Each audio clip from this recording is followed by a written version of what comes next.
پاکستان میں دہشت گردی کی ایک نئی لہر شروع ہو گئی ہے، اور جو تازہ ترین واقعہ ہے وہ کل رات کو کوئٹہ میں پیش آیا۔ بہت ہی اندوہناک واقعہ ہے، اور ایک بہت ہی اہم جگہ پر جو کہ بالکل شہر کا سب سے محفوظ ترین علاقہ سمجھا جاتا ہے، وہاں پر ایک دھماکہ ہوا ہے ہوٹل کے اندر۔ تو یہ جو ایک نئی لہر ہے، اس کے پیچھے کیا ہو سکتا ہے، یہ بات ہمیں سمجھنے کی بہت ضرورت ہے۔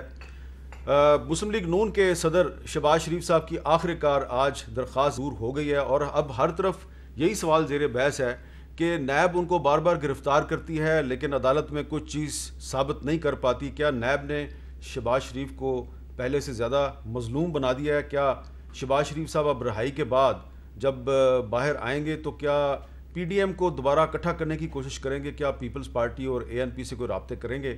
بہت سے معاملات ہیں جس پہ بات کریں گے۔ پہلے ہم آج بات کریں گے سابق وزیر اعظم جناب شاہد خاقان عباسی صاحب سے، اور اس کے بعد وزیر اطلاعات فواد چودھری صاحب سے بات کریں گے۔ شاہد خاقان عباسی صاحب، سب سے پہلے تو ظاہری بات ہے، ہم آپ سے یہی پوچھنا چاہیں گے کہ یہ آپ نے اسپیکر کے ساتھ جو آپ کا ایک بہت ہی گرما گرم الفاظ کا تبادلہ ہوا، تو آپ نے غلطی تو تسلیم کر لی اپنی، لیکن آپ معافی مانگنے سے کیوں انکار کر رہے ہیں؟ میں نے غلطی تسلیم نہیں کی، مجھے شرمندگی ہے کہ ہمارے ہاؤس میں یہ معاملہ ہوا۔ اچھا، یہ کہا تھا آپ نے؟ یہ چیزیں نہیں ہونی چاہیے، لیکن جو اسپیکر کا رویہ ہے اس کے علاوہ کوئی راستہ رہا نہیں ہے۔ یہ میں نے 8 اسپیکر کے ساتھ کام کیا۔ پہلے اسپیکر ہیں جو اپوزیشن کو بولنے کا موقع نہیں دیتے۔ صرف ایک طریقہ ہے بولنے کا کہ آپ جا کے روسٹروں پہ کھڑے ہو کے ان کے سامنے شور کریں، ان کو کچھ شرم آتی ہے اور آپ کو بولنے دیتے ہیں۔ میں اس سے پہلے کوئی اسپیکر 3 ابھی بھی ہاؤس میں بیٹھے ہوئے ہیں، وہ کہہ دیں کہ میں کبھی اونچی الفاظ میں بات کی ہو۔ میں اس دن اپنی جماعت کی نمائندگی کر رہا تھا۔ اچھا، ناموس رسالت کی قرارداد کا معاملہ تھا۔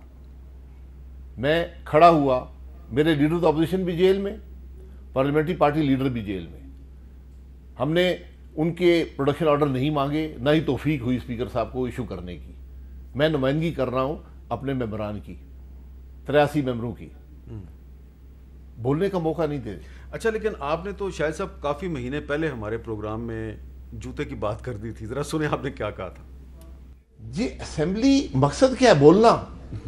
میں عوام کا نمائندہ ہوں، اگر مجھے بولنے کا حق نہیں ہے پھر میں احتجاج کروں گا جو کل ہوا، اور اس سے زیادہ ہونا چاہیے تھا۔ اور میں آپ کو حقیقت سے کہتا ہوں، وہ وقت دور نہیں ہے کہ لوگ جوتی اٹھا کر اسپیکر کو ماریں۔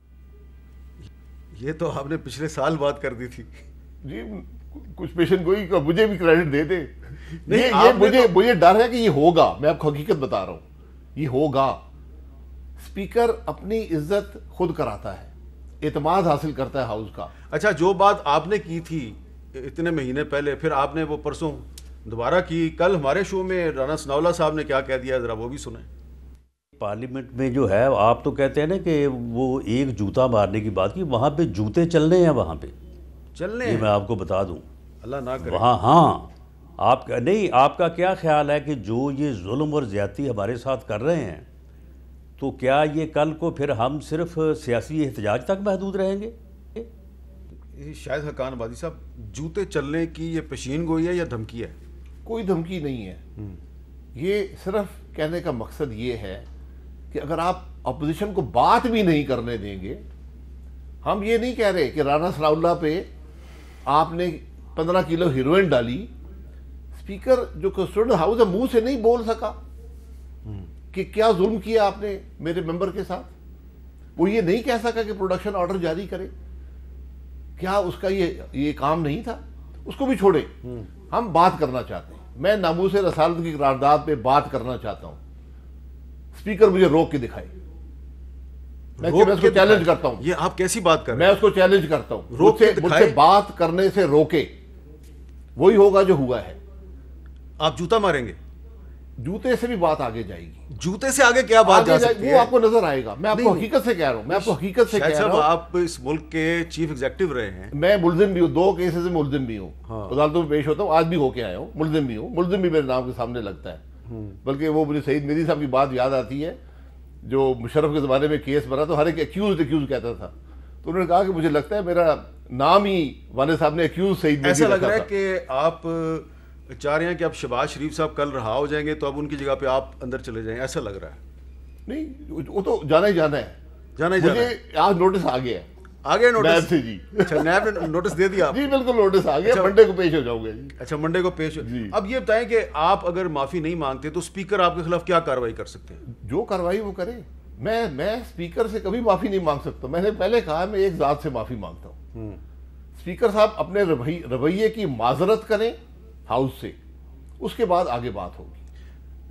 تو یہ جو قرارداد ہے جس پر آپ بات کرنا چاہتے ہیں, تو یہ قرارداد جو ہے لگتا یہ ہے کہ اس پر یہ منظور نہیں ہوگی, کوئی اتفاق رائے نہیں ہوگا, بس حکومت نے پیش کرنی تھی پیش کر دی.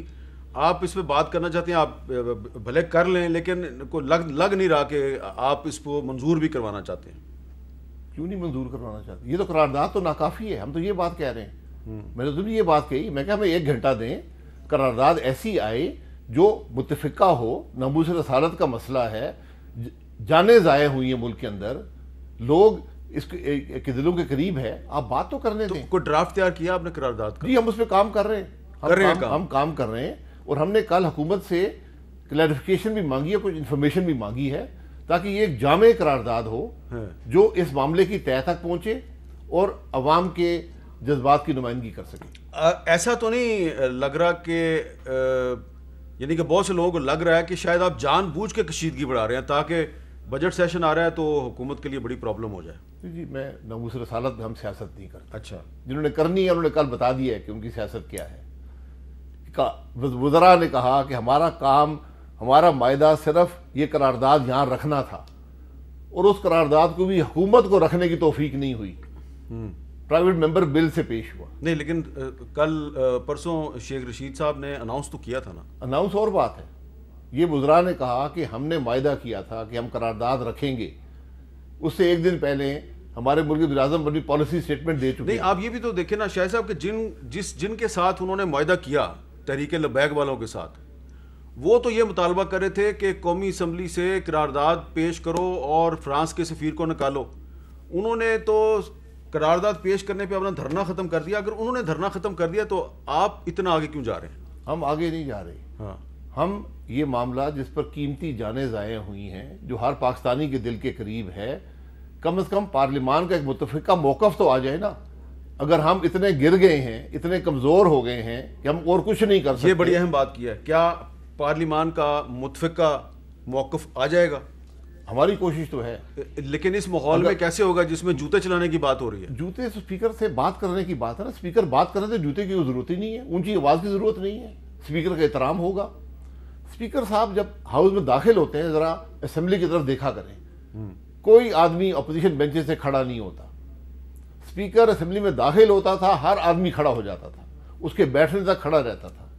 آج گورنمنٹ بینچز کے بھی آدھے لوگ بیٹھے رہتے ہیں. یہ اسپیکر صاحب اپنی عزت جو ہے ان کے ہاتھ میں ہے.